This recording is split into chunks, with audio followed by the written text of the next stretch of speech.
Kita tahu dan kita mengenal bahwa pada saat itu mereka menginjak rumput pun tidak berani.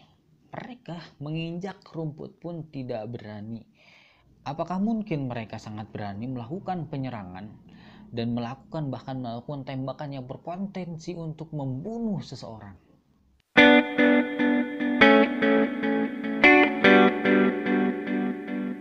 Assalamualaikum warahmatullahi wabarakatuh teman-teman. Balik lagi dengan saya Ditya Rahman di channel Profesor Kampung. Oke teman-teman, ini masih membahas tentang seputar penembakan Laskar FPI yang 6 orang mati itu, dan sekarang masih ramai sekali diperbincangkan dan masih berjalan investigasinya, dan tentunya masih jadi trending di kalangan masyarakat. Oke teman-teman, di sini saya ingin mengajukan sesuatu yang menarik, ingin mendiskusikan sesuatu menarik. Setidaknya mungkin saya akan ajukan 3 poin, dan saya ingin diskusikan 3 poin hal menarik pada kali ini. Hal menarik pertama, saya ingin awali dengan satu pertanyaan. Apakah mungkin Laskar FPI, apakah mungkin santri FPI itu berani melakukan penyerangan, merusak, dan bahkan mereka berani menembak yang berpotensi untuk membunuh?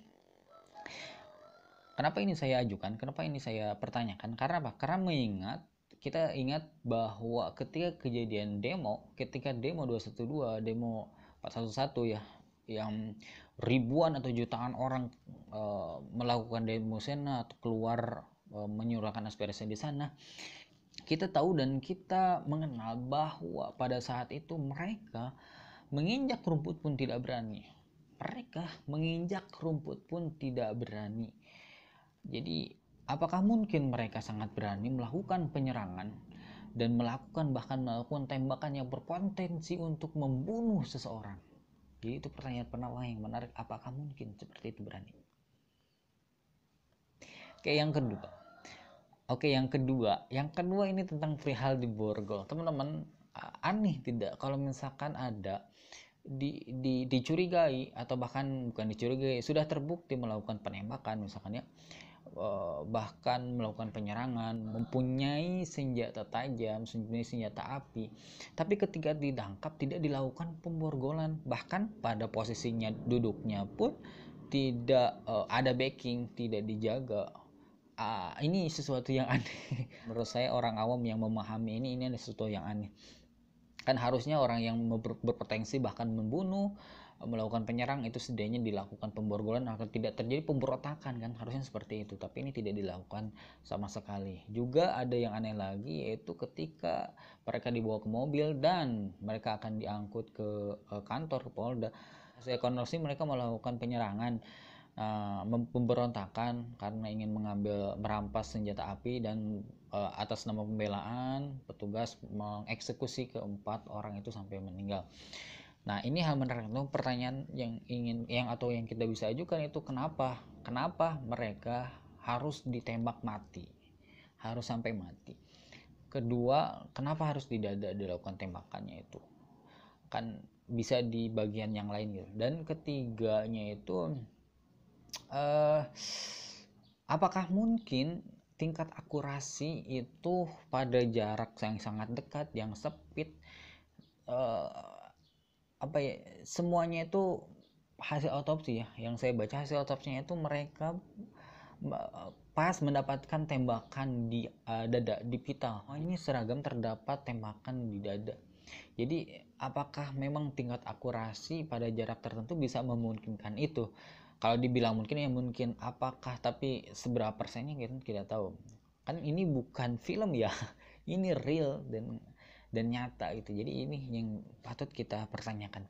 Nah, yang ketiga yang kita garis bawah, yang cermati teman-teman, kalau teman-teman ini sempat dibahas juga dan sempat rame, bahwa hasil penelusuran dari Aiman itu di sana tidak ada sekali garis polisi bahkan pada hari pertama.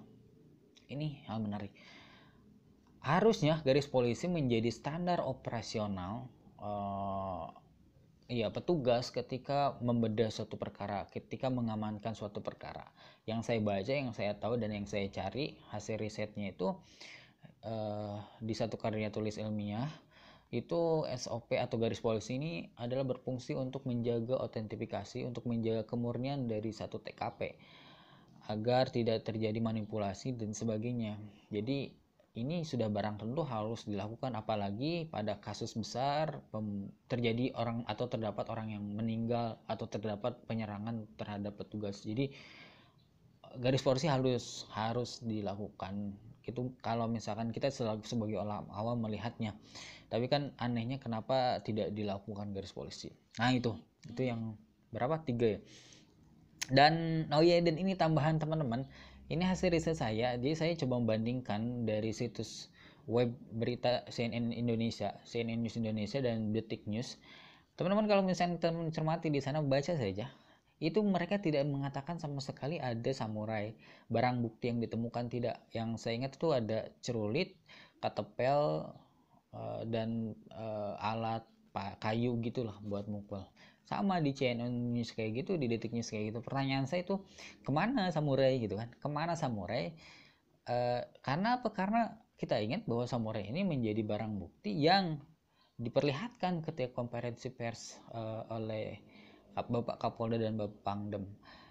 Ya ini aneh aja gitu, kenapa tidak dibawa ke rekonstruksi gitu. Ini pertanyaan, semuanya pertanyaan, dan membuat kita aneh sebagai orang awam. Wajar kan kita mempertanyakan apa yang sesuatu yang mengganjal, sesuatu yang aneh, sesuatu yang tidak lazim, itu wajar kita pertanyakan, dan mudah-mudahan kita bisa mendapat jawabannya gitu teman-teman ya.